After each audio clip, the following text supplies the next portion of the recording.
preguntarles de partida cómo ha sido esta experiencia que han tenido ustedes con la casa de acogida Amanda Jofré, cómo se plantea, ¿cierto?, frente a esta necesidad, esta negación muchas veces de posibilidades, de derechos que debiésemos tener todos los humanos por igual.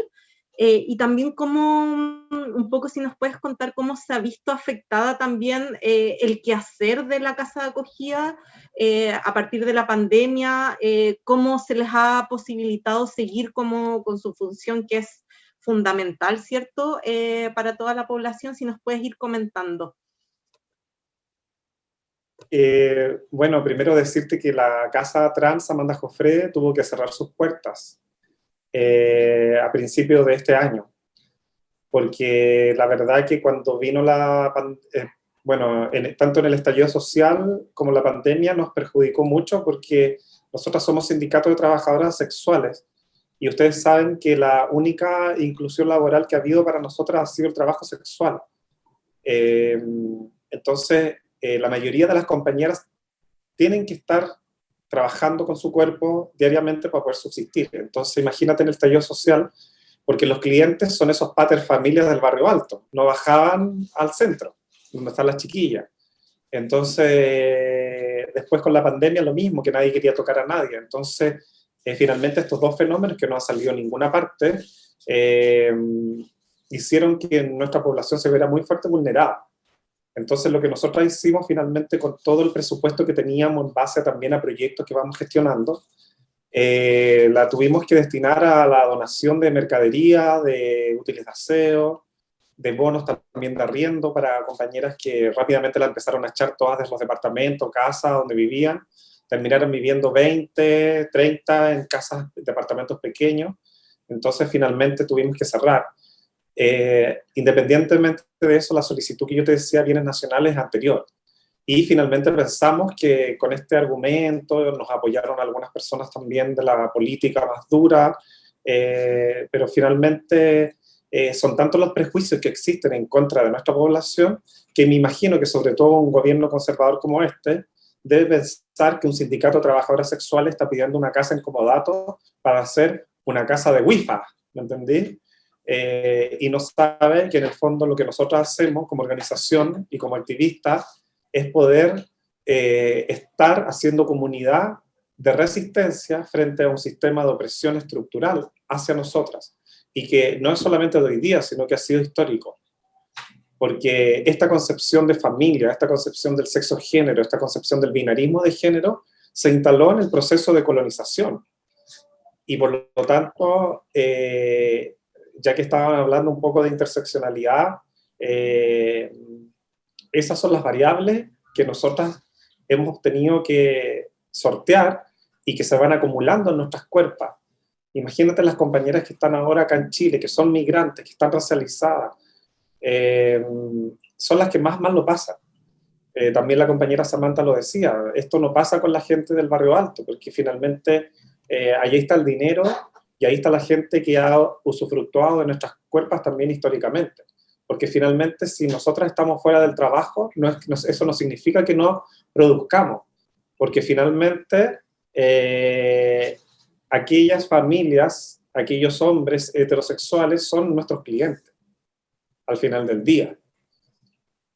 Entonces finalmente aquí hay una doble moral, un doble discurso, y nos dicen que no a la casa trans. Entonces nos va a tocar seguir insistiendo, ojalá cambiemos de gobierno rápidamente y podamos tener acceso a una casa para justamente echar un proyecto en marcha. Yo soy parte de una red de Latinoamérica y el Caribe que es Red de LAC Trans, y hay otras casas trans que funcionan a lo largo del territorio. Y eso pasa justamente por la organización que estamos teniendo las compañeras. Porque sabemos que la organización es nuestra forma de resistir y nuestra forma de supervivir. Si no estamos juntas, nos matan.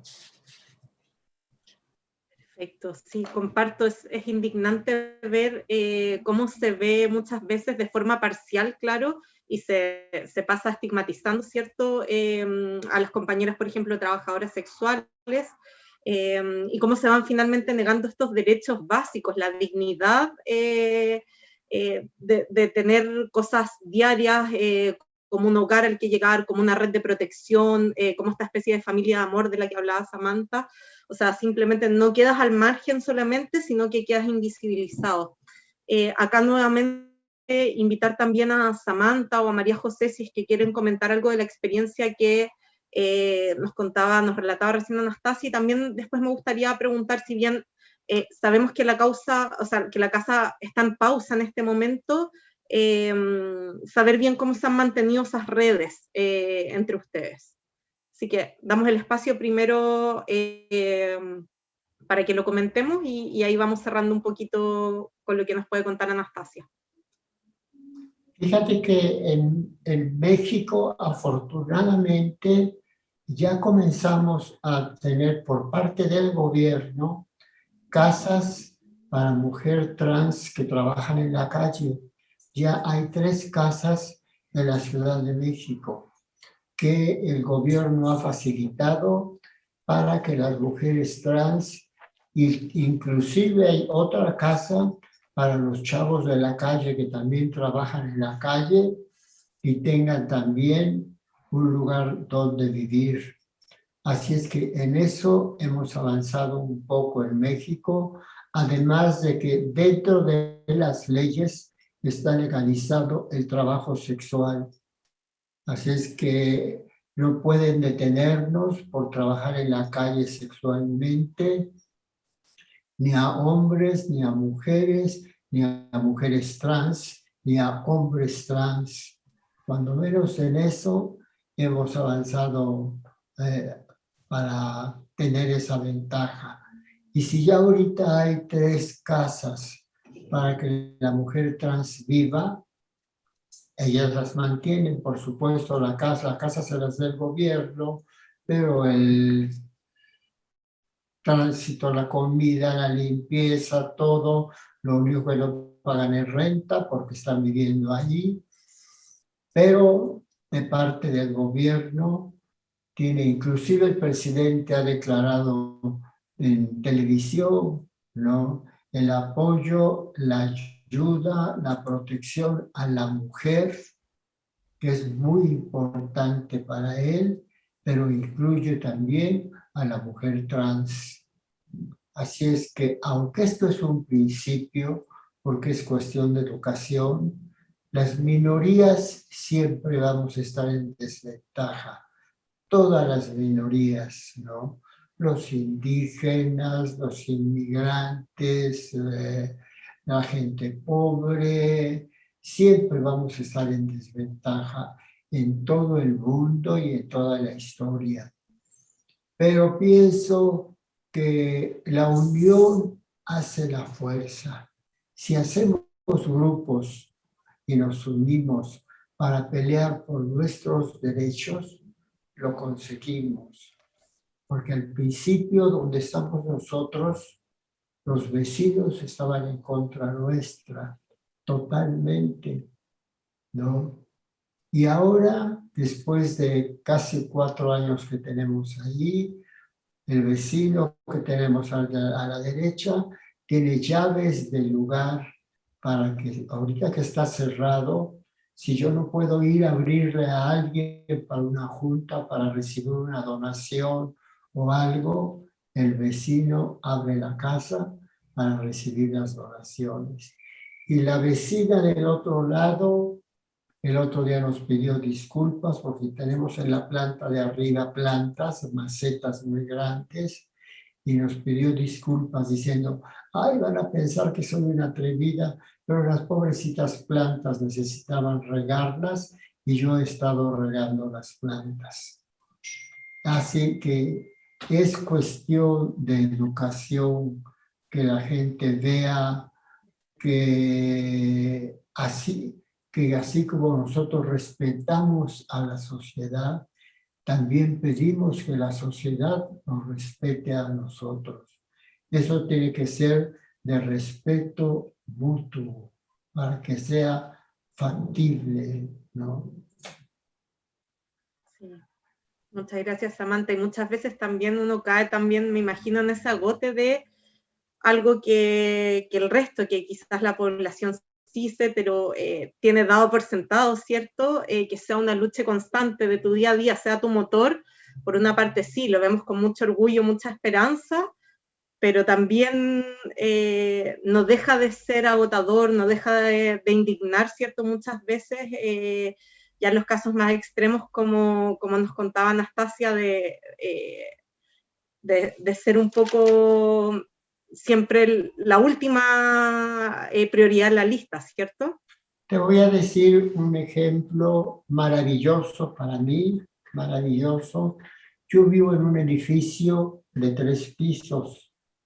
En este momento estoy pasando por Zoom con ustedes, me estoy comunicando con ustedes y es como la 12ª vez que lo hago gracias a la ayuda de un vecino que vive en la planta baja y él me presta el Zoom para que yo esté hablando con ustedes en este momento. Tengo mi vecina que vive en el piso, yo vivo en 3er piso, tengo mi vecina que vive en el 2º piso y desde que comenzó la pandemia, como vivo sola, ella me sube de comer, ¿no?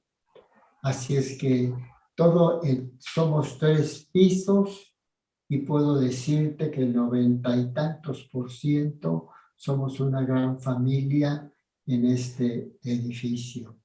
Tengo 35 años de vivir en este barrio, así es que todo el barrio, cuando menos toda mi calle, sabe que soy una mujer trans y nunca he tenido un insulto, nunca he tenido nada, ninguna agresión de ninguna especie, ¿no?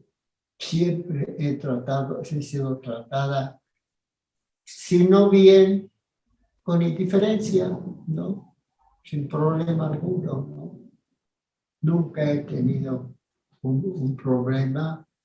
Y ahora en México, en la ciudad de aquí de México, en los grandes almacenes, he visto que están trabajando chicas trans en los departamentos de belleza. No, ya no solamente son meseras o son limpiadoras de casa, ni nada, sino ya hay doctoras, licenciadas, empresarias, ¿no? Aquí en México, digamos, del 1 al 10, nos hemos abierto como al 6, 7 de números. Estamos entrando en una etapa de apertura, y más con el nuevo presidente, con el nuevo gobierno, mucho mejor, ¿no? Ya no hay tanto asesinato de mujeres trans en lo que llamamos el Distrito Federal, que es la Ciudad de México. En provincias sí sigue habiendo mucho problema, ¿no? En provincias sí sigue habiendo discriminación, asesinatos, golpizas, detenciones de la policía, malos tratos de la policía. Aquí en la Ciudad de México no se ha acabado, por supuesto, pero sí ha disminuido mucho, ¿no?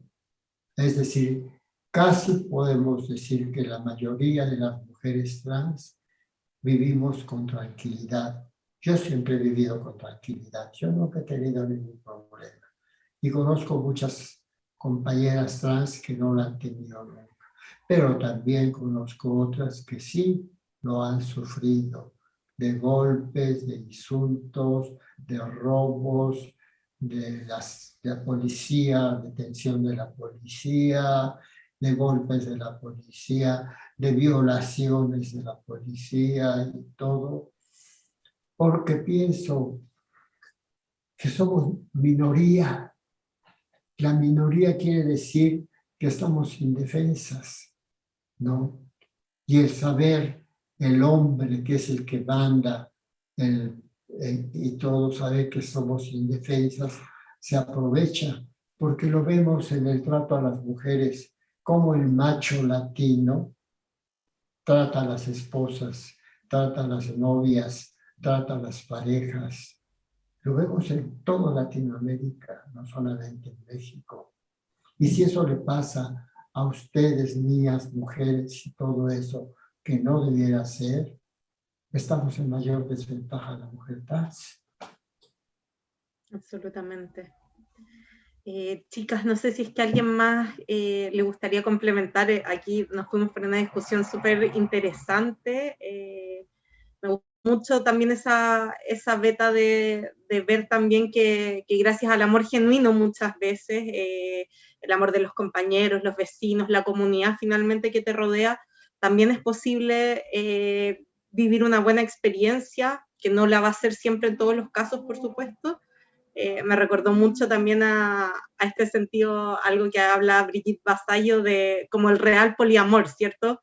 Que no tiene que ver con tener múltiples parejas, finalmente tiene que ver con que a tu vecino de al lado le importe si tú comiste o no comiste, si estás bien, si necesitas un plato de sopa, si necesitas ir al doctor, etc. Entonces, me hace mucho sentido con eso. María José. Tomando tus palabras, Renata, claro, es derribar y mirar estos prejuicios y estereotipos y estar continuamente creando comunidad, desde la responsabilidad personal hacia un bienestar en comunidad, desde no mirarnos individual, de estar aquí mismo, que estamos creando comunidad. Y tomando eso en cuenta es también mirar a las minorías y cómo, lo que comentaba Samantha, de cuando hace 4 años querían que no estuvieran ahí, cómo los prejuicios y estereotipos se fueron derribando y se fue creando esta comunidad.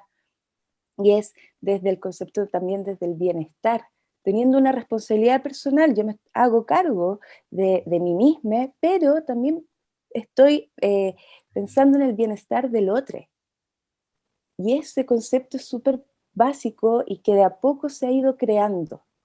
Y es un concepto desde la promoción de salud, que la promoción de salud no va solamente en la enfermedad, es en salud desde el bienestar, desde estar en comunidad, de llamar, necesitas algún almuerzo, algo, o simplemente preguntar cómo estás. Ir creando lazos que se fue perdiendo y de a poco lo hemos ido tomando de vuelta, más aún con las minorías, etnias, desde el colectivo, desde distintos tipos que se han ido olvidando y cómo ahora los estamos mirando, están emergiendo, se están volviendo realidad a través del lenguaje y construyendo comunidad. Siento que esas bases son muy importantes para esto. Exacto, sí. Anastasia. Voy a poner un poquito en tensión lo que nos dijo la compañera recién María José en torno a lo nuevo de esto, porque piensa tú que el concepto de identidad basada en el ego, esta versión egocéntrica, también es una herramienta de colonización, porque nuestras sociedades, nuestros pueblos indígenas, tenían otra concepción del construirnos nuestra identidad, que era más bien alocéntrica, no egocéntrica. Y concebirse alocéntricamente tiene que ver justamente con el otro. Yo soy yo en la medida en que tú y yo podemos arar la tierra, sembrar, para luego cosechar en el invierno y saciar nuestra hambre. O tú y yo vamos a construir una casa y un techo para pasar el invierno. Entonces, no es tan nuevo, compañera.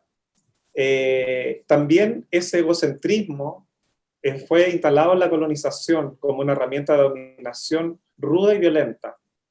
Nosotras sabemos que podemos construirnos en comunidad, en nuestros territorios, podemos articular con los vecinos, tal como dice la compañera Samantha. Y eso es hermoso, porque podemos pensarnos también de una manera comunitaria.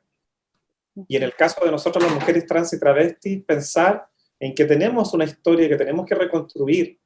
Porque díganme ustedes cuántas autoras trans de historia han conocido, cuántas historiadoras, cuántas novelistas, cuántas científicas, cuántas presidentas de países trans conocen ustedes. La exclusión ha sido tan grande para nosotras que también necesitamos reconstruir nuestra memoria. Conocer el documental de Samantha para mí es muy revelador. Está muy bien hecho ese documental, le recomiendo a la gente que lo miren. La compañera no solamente habla de la casa de acogida, sino que ella habla de su propia vida, de sus propias estrategias de supervivencia.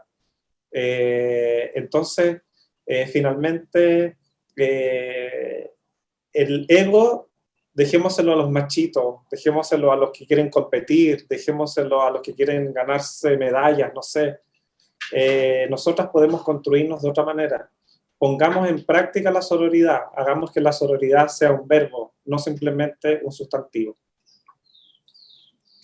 Muchas gracias, Anastasia, y qué profundas las reflexiones, como que me voy a quedar un poco dándole una vuelta, pensándolo, pero me parece que finalmente, volviendo un poquito a la pregunta que inició esta parte, va reflejando muy bien quizás la situación trans que se vive hoy en día en Chile, que si bien quizás hace 5 años comenzamos a ver figuras más visibles que ocupan quizás espacios en la política, o se han abierto incluso en espacios a veces más como la televisión, ¿cierto?, de medios más masivos, no hay que desconocer como toda la fragilidad que deviene de esta permanente violencia institucional, ¿cierto? Y cómo esto se revela, ¿cierto? Se hace tan patente las situaciones más críticas, como lo puede ser la revuelta social, como lo puede ser la pandemia, ¿cierto? El abandono muchas veces que sufre, el abandono, la discriminación, ¿cierto? La marginalidad a la que se pone. Pasamos entonces, Javi, a la siguiente pregunta. Sí, o sea, yo creo que aquí todas las distintas preguntas tienen mucho, mucho que ver. Yo creo que así reflexionando en lo que decían acá las compañeras, se dan dos espacios, ¿no? Tanto en lo individual, en lo micro colectivo, en la comunidad, en estos lazos más cercanos, los vínculos, pero sin duda esto tiene que ser un cambio a nivel macro, pensar en políticas de cuidado que tengan todos estos componentes que hemos ido nombrando a lo largo de esta discusión. Y quizás esta pregunta va como un poco orientada hacia allá, porque y aquí te la hago a ti, María José, que tú estás desde la Fundación de Geroactivismo, también trabajando estas temáticas, ¿no? De los cuidados, de cómo vamos también instalando un buen vivir para las vejeces, ¿no? Y en este sentido, nosotras como tratando de abordar esta temática nos dábamos cuenta que desde las disidencias no se abordan o muchas veces se deja de lado la temática de las vejeces y por otra parte desde este ámbito más gerontológico también se ha dejado de lado las disidencias, ¿no? Ocurre un poco esa como paradoja. ¿Y por qué crees que se da eso? ¿Y qué falta en el fondo para que hagamos esta como vuelta de tuerca desde las instituciones, ya sean gubernamentales, médicas, educativas, de conocimiento, las mismas organizaciones sociales, para que podamos tener esta perspectiva que aúne, que vaya cruzando estos mundos, ¿no? Y que finalmente permita visibilizar y reconocer todas estas experiencias que hemos ido nombrando aquí y que finalmente muchas veces quedan bajo el tapete, ¿no? Finalmente estas formas de vivir la sexualidad diversa en las personas mayores. Qué buena pregunta, Javiera. Gracias, te la agradezco de verdad. Claro, nosotras desde Fundación Geroactivismo, nuestro objetivo es promover una visión positiva del envejecimiento, de las vejeces y de la edad, combatiendo el viejismo. Y desde ahí, el viejismo es una rama del edadismo, de la discriminación por edad, entendiendo que el viejismo es hacia las personas mayores. También podemos mostrar este viejismo desde cuál es la imagen que se tiene de la vejez, cuál es la imagen que se tiene del envejecimiento y de las personas mayores. Esto, a su vez, va perpetuando y ha sido perpetuado desde el machismo, desde la xenofobia, también todo el tema del racismo, y cómo esto va perpetuando distintos espacios de estudio, más que nada, como lo que decías tú, como desde la parte más gerontológica, desde la sociedad gerontológica, si pudiéramos hablar de eso, desde la educación, desde las distintas miradas sociales, desde de la sociedad civil, hacia las personas mayores y personas mayores de disidencia, desde el colectivo. Sin embargo, si lo miramos en una mirada más amplia, a las personas mayores, heterosexuales, cis, trans, lesbianas, gays, desde el colectivo, etcétera, vamos, y no binarias y todo, se va perpetuando de que solo existe un tipo de vejez, solo existe un tipo de envejecimiento. Y además, esto tiene una mayor carga hacia la mujer. Es decir, existen normas sociales para el envejecer. Entonces vamos viendo como una especie de listado, un checklist de cómo debe envejecer la mujer, siendo castigada si no envejece de tal forma. Mayor aún en las personas mayores disidentes que van teniendo este checklist castigado siendo invisibilizado. Porque, por ejemplo, el año pasado salió una campaña de mujeres mayores lesbianas que tuvieran algún problema o no tuvieran con qué conversar y no llegó nadie. Y es como también esta imagen propia que se tiene no nos deja acercar un poco de volver al closet, como salía en el documental. Entonces vamos viendo que esta sola imagen, como una, va perpetuando en todas las organizaciones de la sociedad civil y cómo también se va dejando de lado que existen múltiples vejeces. Y esto en sí va también perpetuando a las personas mayores en el tema de sexualidad. Una persona mayor en sí tiene que, ya al cumplir 60 años o más, deja de ser persona, poco menos. Y al dejar de ser persona, deja de ser una persona sexual. Más allá si tiene sexo o no, deja de ser una persona sexual. Mayor aún a la mujer, que es castigada doblemente con este tema de la menopausia y todos estos machismos varios, desde el patriarcado lo podemos mirar, y una persona mayor se deja de ver sexual y pasa a ser automáticamente asexuada. Se deja de hablar de sexo. La persona mayor comienza a ser vista como una persona que solo toma medicamentos, por ejemplo. Claro. Perdón. Entonces, vamos mirando que este estereotipo y prejuicio que existe a la persona mayor va también en relación directa a la sexualidad. Y cómo este tema sexual de la persona mayor no se toca. Y si se toca desde la forma como un viejismo positivo, como exacerbado, que la mujer mayor es una mujer mega sexual. Y muchas veces no es así. Y se pasa al otro extremo. Entonces, también esto se va dejando de lado, se va dejando de hablar, se va dejando de mostrar. Sin embargo, desde sociedades civiles o desde como de Estado, lo voy a situar, no existe una imagen de múltiples vejeces de las personas mayores. Si lo miramos así, la persona mayor sale como con el bastón o con una ayuda técnica, pero si lo miramos ya en sociedad, en la calle, vemos distintas vejeces y se va viendo que las personas mayores sí son sexuales. Claro. Y cómo también esto va castigando a las personas mayores disidentes desde ser invisibles, siendo que sí son visibles.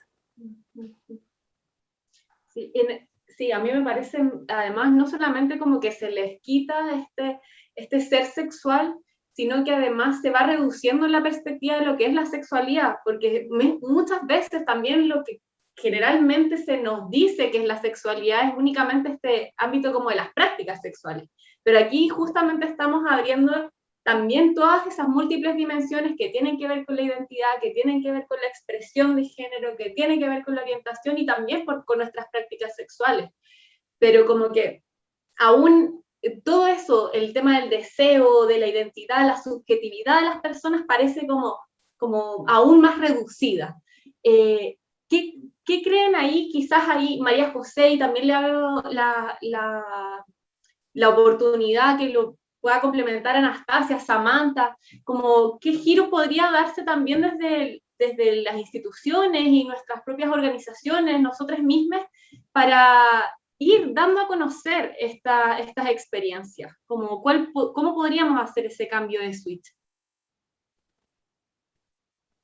Mira, me parece que en estos momentos en Chile, obviamente hablo de lo que pasa acá, estamos en un momento crucial porque se está redactando una nueva constitución. Si logramos cambiar el concepto de familia, tal cual está estipulado, que ha salido varias veces el tema de la conversación, porque sabemos que cuando la Constitución habla de familia, habla de la familia heterosexual.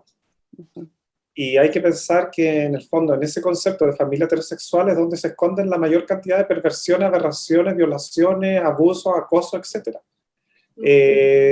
Ya que al mundo le gustan tanto los datos, las estadísticas, los principales depredadores de menores, abusadores, violadores, son los padres de familia que abusan de sus propios hijos e hijas, hijes.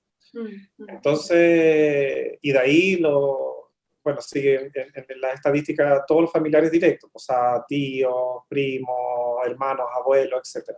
Entonces, finalmente, si logramos cambiar ese concepto de familia, en esto que hacemos llamar república, podemos ir avanzando.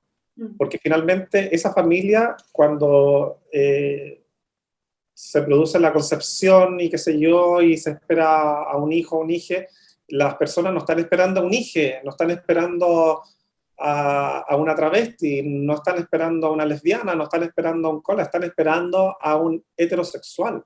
Entonces, finalmente, el molde social está instalado también en el sistema de reproducción, porque el sistema de reproducción de cuerpos es un sistema de reproducción económica. No podemos separar la sexualidad del sistema económico. Entonces, finalmente, ahí, ¿qué cuerpos importan? Claro. Pensando en Judy Butler o también Preciado cuando hace estas reflexiones. Finalmente, van a seguir importando los cuerpos que son capaces de reproducir al sistema, no cuerpo, sino producto. Entonces, yo creo que por ahí puede haber una luz de esperanza para este país. Aunque sabemos que siempre que las clases conservadoras y fundamentalistas no nos quieren, la derecha no nos quieren, y respetando las creencias de cada cual, tampoco la religión que se instauró aquí en estos territorios tampoco nos quiere. Así es que hay que cambiar, pero no solamente modificaciones pequeñas, hay que cambiar el paradigma. Porque la heterosexualidad no es simplemente una orientación sexual, es un régimen político de opresión. Y así lo han pensado las compañeras lesbianas desde los años 80. Entonces, hay que finalmente romper ese paradigma, cambiar el paradigma, quemarlo. Súper. Samantha. Dale, María José. No, Samantha quería hablar, tranquila. Yo estoy, a través de lo que he visto, ¿no? Que es muy difícil la vida, seas gay, seas lesbiana o seas heterosexual. La vida para la mujer es muy difícil, ¿no? Desde el punto de vista social, económico, ¿no?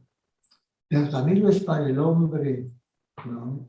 Y para el hombre más porque está destinado a ser proveedor, ¿no? Entonces, nosotras, la gente gay, pasamos por esos dos estados, ¿no? El económico y el social, y la mayoría de las veces el familiar. Yo cuando decidí ser Samantha Flores, lo primero que pensé fue, ¿de qué voy a vivir? ¿No? ¿Quién me va a dar trabajo? ¿De qué voy a trabajar? Fue mi primer problema. El segundo fue, voy a perder a mi familia y a mis amigos. No, tengo que pensar en eso. No. Y en tercer lugar, ¿quién me va a dar trabajo? Porque no voy a tener papeles. En México tenemos papeles de cambio de nombre apenas hace 3, 4 años. Yo soy Samantha Flores desde 1964. Así que yo no existí. Hasta hace 4 años yo no era nadie, porque no tenía papeles. Cuando viajaba fuera de México, seguía viajando por mi pasaporte con el que nací, ¿no? Y con los datos, los nombres con los que nací. Afortunadamente nunca tuve problema. Ni en Estados Unidos ni en Europa nunca tuve problema. Pero no existía yo legalmente. Así es que no es tan fácil.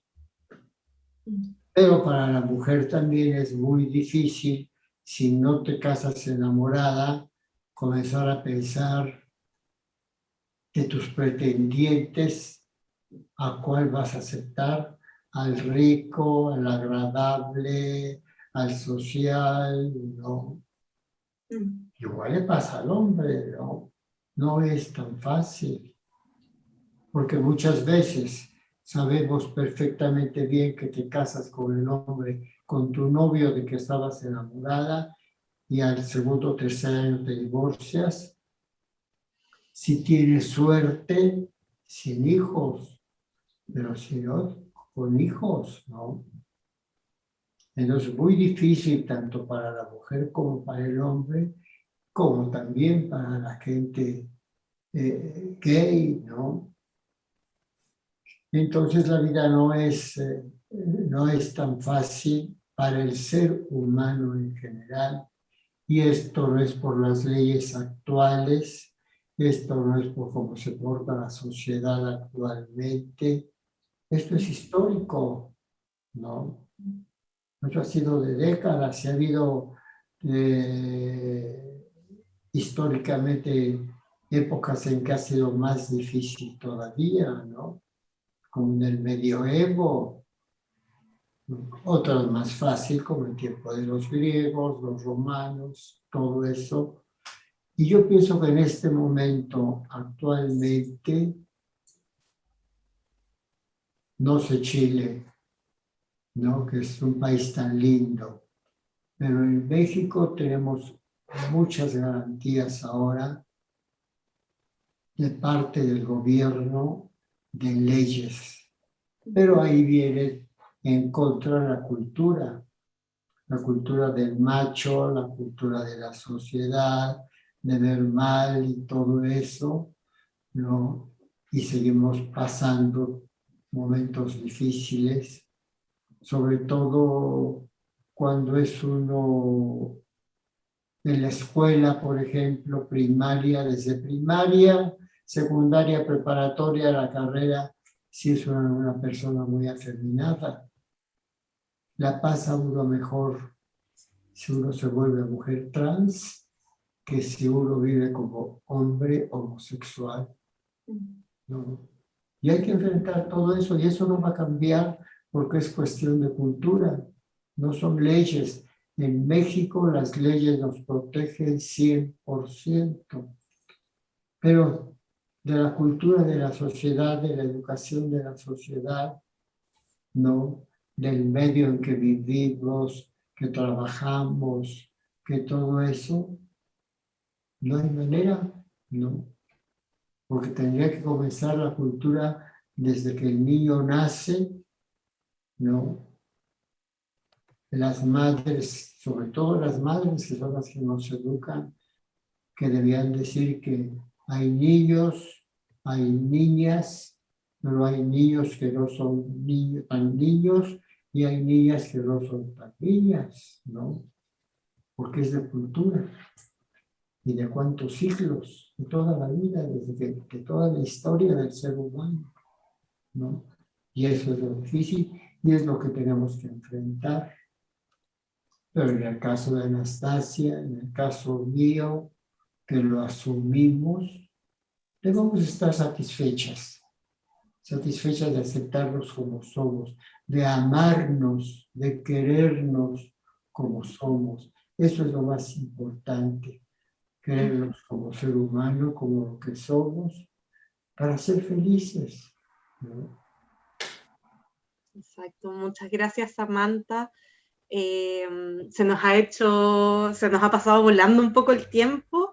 Queremos ir ya comenzando a cerrar un poco este conversatorio, llevándonos la reflexión también de que lo que aquí estamos poniendo un poco sobre la mesa no es simplemente hablar de que a disidencias, diversidades, ¿cierto? Simplemente se les niegue como una vejez digna, ¿cierto? Sino que también estamos hablando del derecho a la vida, como señalaban en un principio por ahí, si no lo recuerda Anastasia, sobre la esperanza de vida, que algunos lo cifran entre 35 y 40 años a nivel latinoamericano, ¿cierto? Versus las personas cis, que se estima en un promedio de 80 años. Entonces, quedarnos y llevarnos quizás un poco esa pregunta de cómo vamos liberando también este camino para las personas LGBT, IQ+, ¿cierto? Durante su vida, ¿cierto? Cómo hacemos que los espacios de su vida también sean un espacio digno, ¿cierto? Alegre, ¿cierto? Una vejez en la que se pueda gozar, pero también asegurar que existe ese derecho, ¿cierto? A llegar también a esta etapa de la vida. Ir finalizando un poco este conversatorio agradeciendo, ¿cierto? Muchísimo de corazón a las tres invitadas, a las tres panelistas, y también, por supuesto, especialmente a Samantha. Nos emocionó mucho ver este corto, ¿cierto? Transmite un montón de emociones y transmite este mensaje de una forma tan sensible, y es una herramienta súper potente para hablar estos temas muchas veces en lugares en los que todavía existen resistencias, ¿cierto? Al hablar de algo tan básico como la dignidad, ¿cierto? De las personas, pero bueno, en fin, es súper potente el mensaje que nos deja, así que agradecerle su disposición y la generosidad que han tenido al compartir como todo su conocimiento, sus experiencias, por tensionar también muchas veces y seguir preguntándonos, ¿cierto? No dar nada por sentado y ser bastante críticas. También se agradece mucho ese espíritu. También agradecer, por supuesto, a todo el equipo que hay detrás de Amor Festival, ¿cierto? Las organizaciones y los medios que colaboran, ¿cierto? En este certamen. Recalcar que hasta mañana, ¿cierto? Van a haber actividades aún del festival, ahí lo pueden ver en la página, en el Instagram, ¿cierto? Y eso, reiterar los eventos para todas, todas y todes, desearles una linda tarde. Y eso, irnos despidiendo ya, chicas. Fue realmente un agrado. Yo solamente decir para finalizar que muchas compañeras trans y travestis, como dice la Claudia Rodríguez, nunca aprendieron a leer y escribir y nunca recibieron una carta de amor. También agradecer a todas las compañeras como Samantha y muchas otras compañeras de Chile, que han puesto piedrita por piedrita para cimentar un camino para que algunas podamos caminar y las nuevas generaciones puedan correr. Y como dice la Marlene Guayar, nuestra gran revolución será envejecer. Perfecto. Muchas gracias. Gracias a todas, que estén muy bien. Buena tarde. Hasta luego.